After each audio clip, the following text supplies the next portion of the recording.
Hello, how are you all? Did you enjoy your week? I hope you did. Tonight, I continue to pray to the Lord that He will watch over you, protect you and your family, and to give you bountiful love from above, and also fill you with His peace and joy. And tonight, we come to the last chapter of Leviticus, chapter 27. You know, Leviticus 27 provides a valuation system for individuals, animals, houses, and land dedicated to God. That means there was a price being put on individuals, animals, and lands when dedicated to God.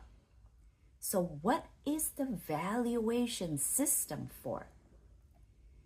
You know, when individual who wants a certain favor or blessing from God, they promise God or vow to God that if their request is answered, they would thank Him by giving Him something in return. The offering is to fulfill their promise to God after God had granted their request. This kind of offering is called a votive, V-O-T-I-V-E, offering. Such vows were expression of special thanksgiving. They use this votive offering as an expression of special thanksgiving. A good example is Hannah. You remember the Bible story of Hannah, 1 Samuel 1:28, who promised God that she'll dedicate her child to God if He would open up her womb. And God did grant her a child. And we know the story. She dedicated her son Samuel to God. And Samuel became a servant of the temple under the supervision of Eli. So let's read a little bit of the story to give you a clearer understanding. This one is in 1 Samuel 1, verse 11. And she, meaning Hannah, made this vow. O Lord of heaven's armies, if you will look upon my sorrow and answer my prayer and give me a son, then I will give him back to you. He will be yours for his entire lifetime, and as a sign that he has been dedicated to the Lord. His hair will never be cut. 1 Samuel 1:11. And then the same chapter, verses 27 to 28. I, Hannah, asked the Lord to give me this boy, and He has granted my request.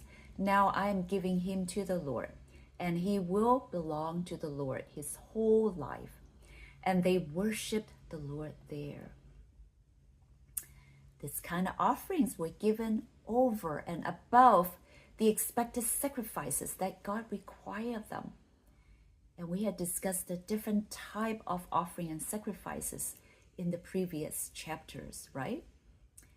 And since the temple cannot accommodate all the people who wanted to dedicate themselves to God, and besides, only Levites were acceptable for most work in the temple. So they had to establish a system.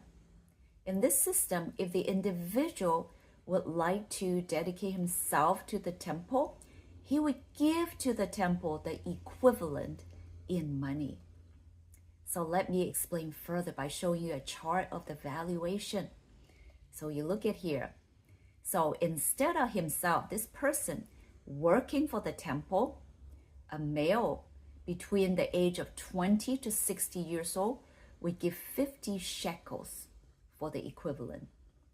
For female, instead of having herself working for the temple, she would give 30 shekels for the equivalent. If she is between 20 to 60 years old.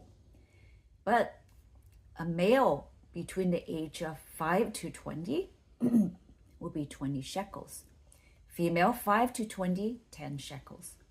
Male 1 month to 5 year, 5 shekels. Female 1 month to 5 year, 3 shekels. Male 60 plus year, 15 shekels. female 60 plus years, 10 shekels. Please remember that the values were related to economic potential, their ability to work. Male between the ages of 20 to 60 are the strongest group.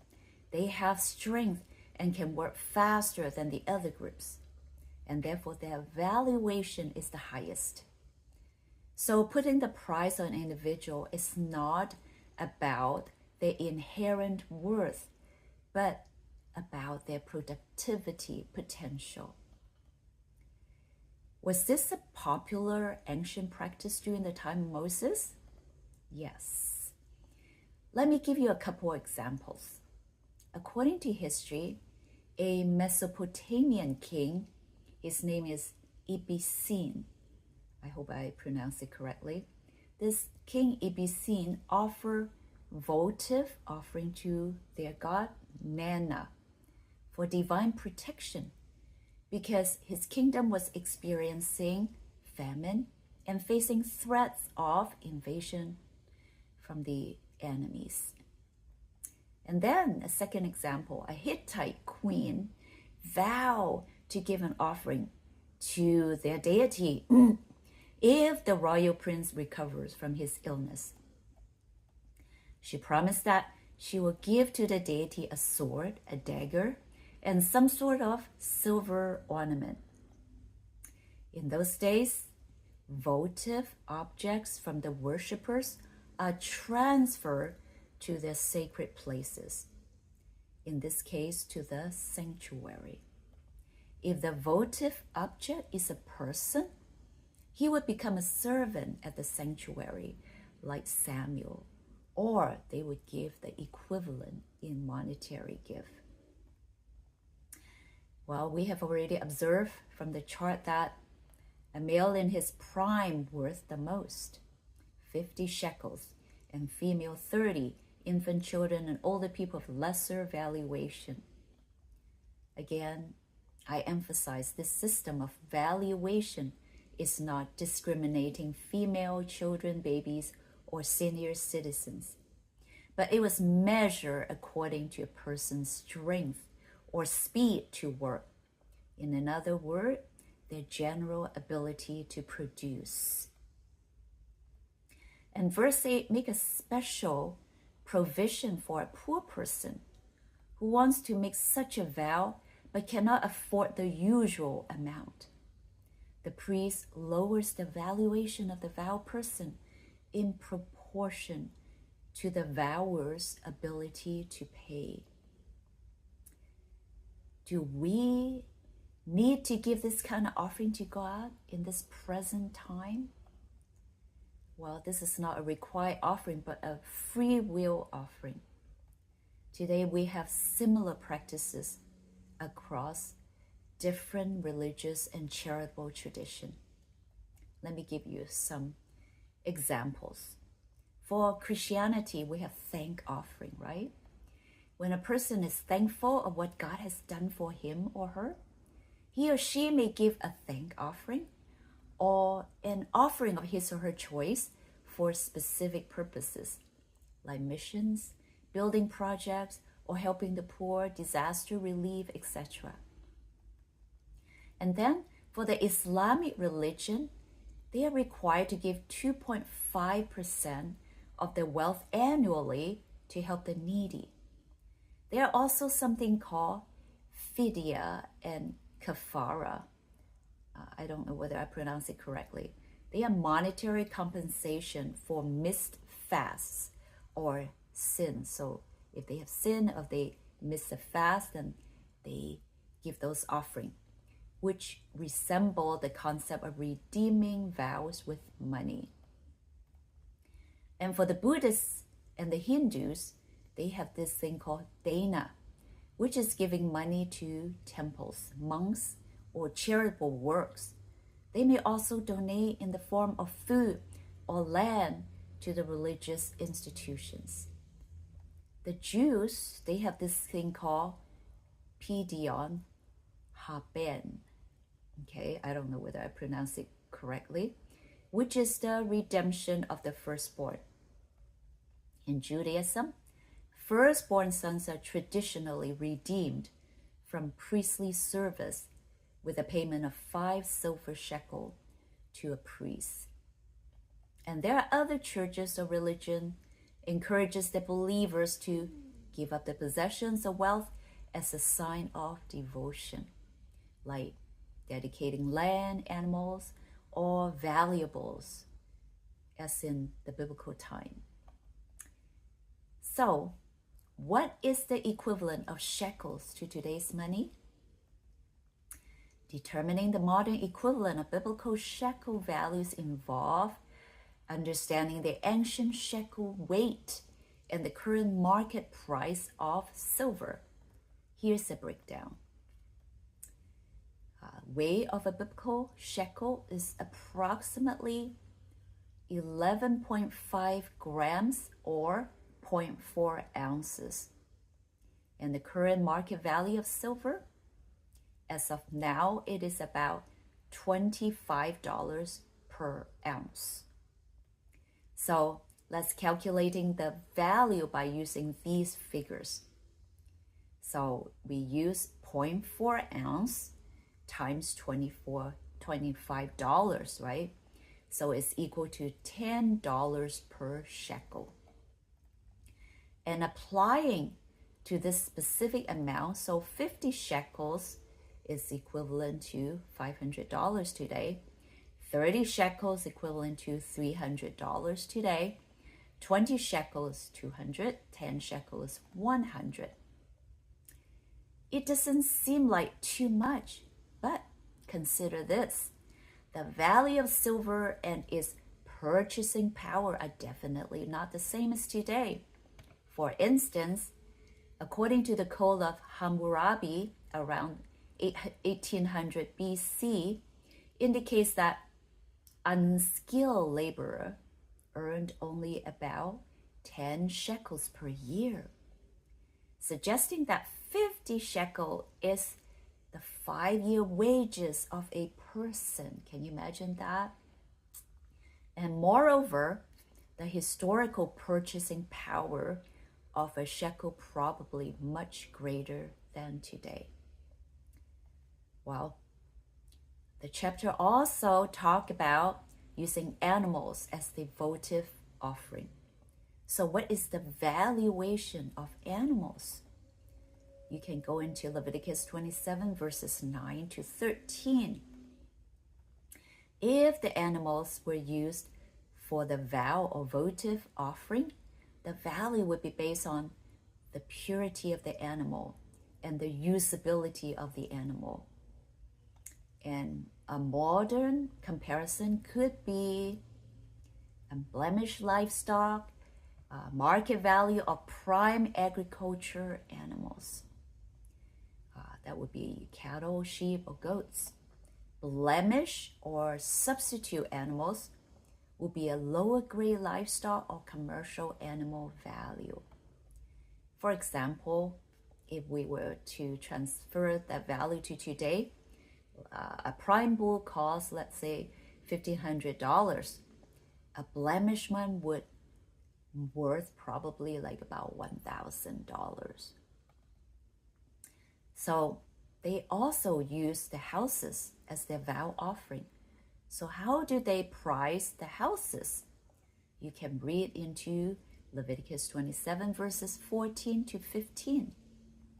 The priest would assess the value of the house, probably according to the market value, and the owner could either offer the house to the temple, in which it would become the property of the temple, or he can have the priest assess the value of the house, and he'll give the assessed sum as the vow offering to the temple. So, a question: what if the owner wants to redeem the house back later on? Yes, he can. He has to add 20% to the initial sum in order to redeem his house back. So this is how it looks. The priest would appraise the property value. Redemption price would be market value plus 20%.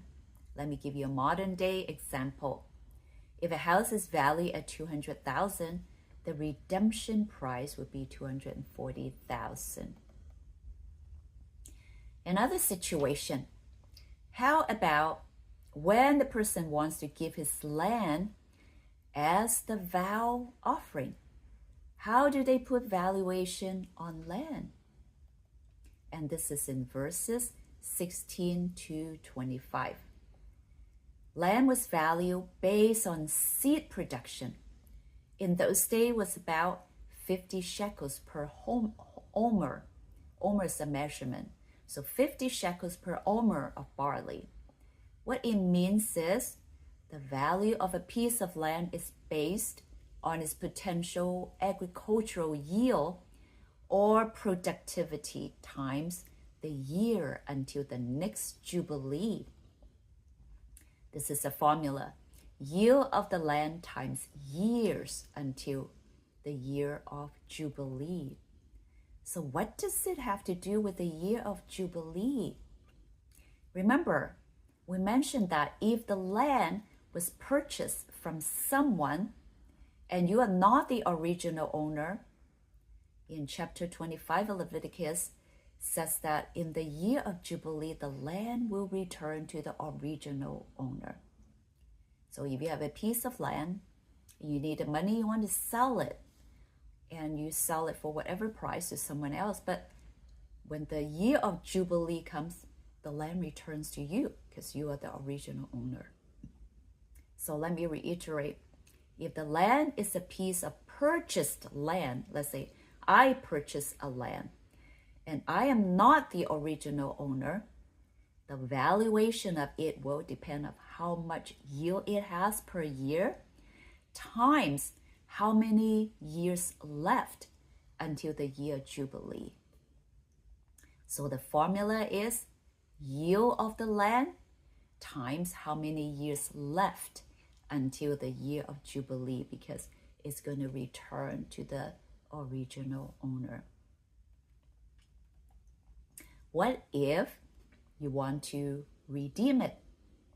So if the person wants to take back the land, he will need to pay the original amount plus 20%.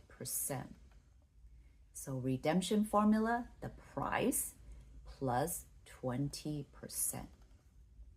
Another situation, if you are the original owner of a piece of land and you sold it to someone else and you knew the land will return to you in the year of Jubilee, can you offer the land that you sold as a vow offering to God? According to this chapter, yes. You can still dedicate the land that you already sold. But at the year of Jubilee, when the land is returned to you, the land will belong to the temple permanently because it is holy, the Bible says. That means that you cannot redeem it. It can never be returned back to you. So now, this is the next category of offering. How about tithes? This is in verses 30 to 33. It says, a tithe of everything from the land, whether grain from the soil or fruit from the tree, belongs to the Lord. It is holy to the Lord. If a man redeems any of his tithe, he must add a fifth of the value to it. The entire tithe of the herd and flock, every 10th animal that passes under the shepherd's rod, will be holy to the Lord. He must not pick out the good from the bad or make any substitution. If he does make a substitution, both the animal and its substitute become holy and cannot be redeemed. So the formula, tithe of crops and herds equal to 10% of yield. They are holy and belongs to God. And modern equivalent, 10% of our income is holy and belongs to God. If anyone makes a substitution, meaning He wants to give a blemished animal instead of the original unblemished one. Both animals will become holy and belong to God. So in summary, why Leviticus ends with a chapter that seems to put a price tag on human life? It seems as if God accepts tit for tat kind of transaction. If God gives me this, then I will return this. Is that true? Is that what it is for? Well, actually, after studying this chapter and reading some commentary, I discovered that people across all ages and cultures likes to make vows. The reason may vary, whether religious, personal, or social. Why? Why do they want to do that? It stems from deep psychological, spiritual, and societal motivation. And we see that God understands human needs.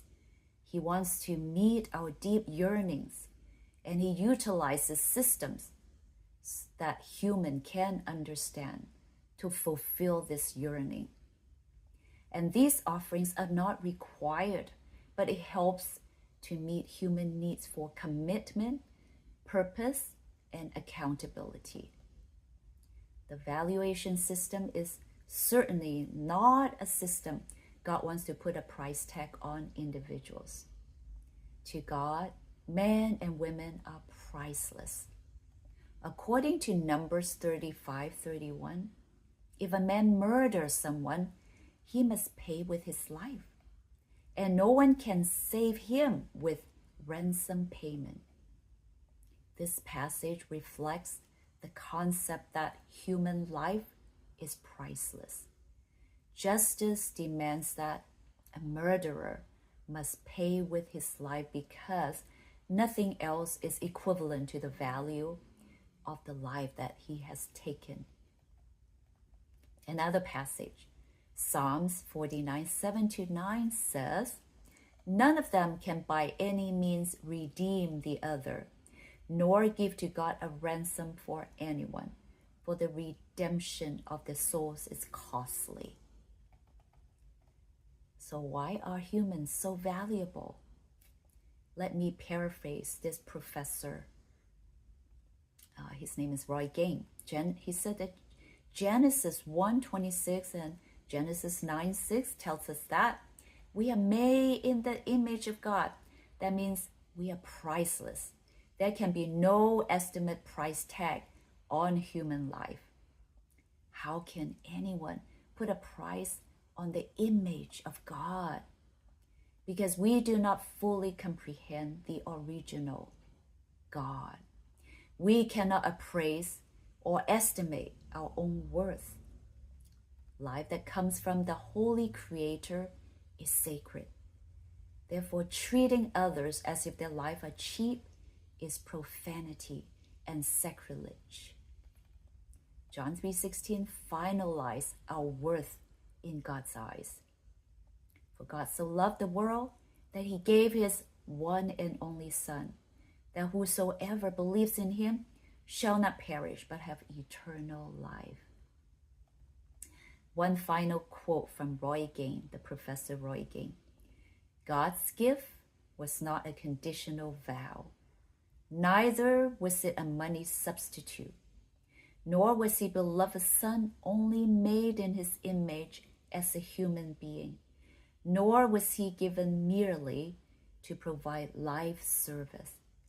His love puts the value of every human being way beyond price. Happy Sabbath.